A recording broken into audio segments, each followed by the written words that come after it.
Have you ever texted someone after a breakup, hoping they just care enough to respond, only to be met with radio silence? Maybe for you it wasn't a breakup. Maybe it was a friend, a family member, someone who just left you hanging when you needed closure most.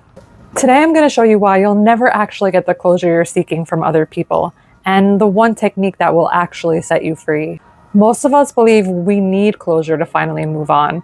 That if we just got that apology, that explanation, even just acknowledgement, then we can finally let go. I used to think this too. I totally get it. I would replay conversations in my head for days, draft texts I'd never send, actually send texts that I regretted. I convinced myself that if they just explain, then I could finally heal. But here's what I discovered after years of therapy and healing work. That closure you're desperately seeking, it's not about them at all. You're actually trying to heal something much deeper, a childhood wound that's been running your life. After decades of working through my own attachment wounds, I want to share 3 things that finally shifted everything for me. I'll show you how to reverse engineer what you're actually craving, why your brain got wired this way as a kid, and I'll walk you through exactly how I reverse engineered a situation in my own life recently. So here's something I learned that might surprise you. Every time you're seeking closure, you're actually seeking evidence of your worth. Let me show you how to notice this. Now think about whatever closure you're seeking right now and ask yourself 2 questions. First, if you got this closure, what would this prove about you? Maybe it's that you're worthy of being seen, deserving of respect, or good enough to fight for. Second, if you don't get it, what does that mean about you? This second answer is gold because it reveals your core limiting belief. For me, when I didn't get that text back, I made it mean that I wasn't worth staying for. This is so powerful because it cuts through all the surface drama and exposes what's going on in your subconscious mind. I'm telling you, once you understand this pattern, you'll start recognizing it everywhere in your life.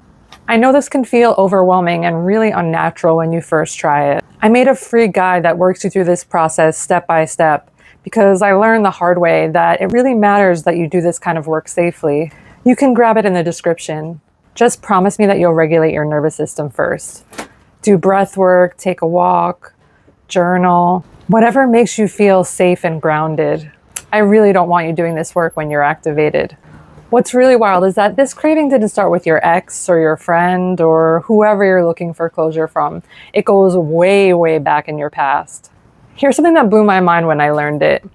Kids literally cannot handle the idea that their caregivers might be unsafe or unable to love them properly. It's too scary and complicated for their underdeveloped child brains, and they have to resort to using magical thinking. And they do something actually brilliant but heartbreaking. Instead of seeing a caregiver as unable to meet your needs, as a child you thought, I must not be worthy of love, I must be too much, or I must not be enough. This protected your younger self because it gave you hope and a sense of control. Because if you are the problem, then maybe you can fix it and finally be loved. That survival mechanism becomes the blueprint for every relationship in your adult life. So every time someone can't give you what you need, that old programming kicks back in. You're not really seeking closure from them. You're looking for proof that your child self was wrong about being unworthy. Let me show you exactly how I worked through this in my own life recently so you can understand the pattern. When I was staring at the unread status of my messages, I thought I was seeking closure from the relationship. But when I reverse engineered it, here's what I actually found. If he texted back, it would prove to me that I was worth considering, worth his time, worth fighting for. And if he didn't, which he never did, I made it mean that I was disposable, forgettable, not worth the effort.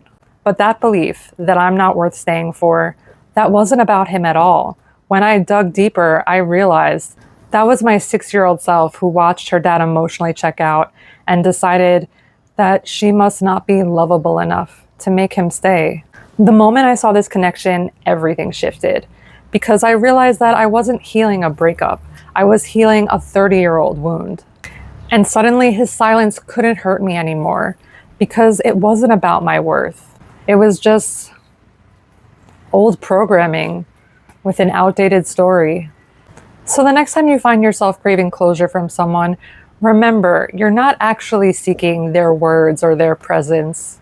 You're seeking freedom from an old story about your worth. And that freedom, luckily, it doesn't come from them. It comes from you showing up for your younger self, giving them the understanding and love they always needed. You are already enough. You were always enough. You have everything you need inside of you to let go, heal, and move on with your life.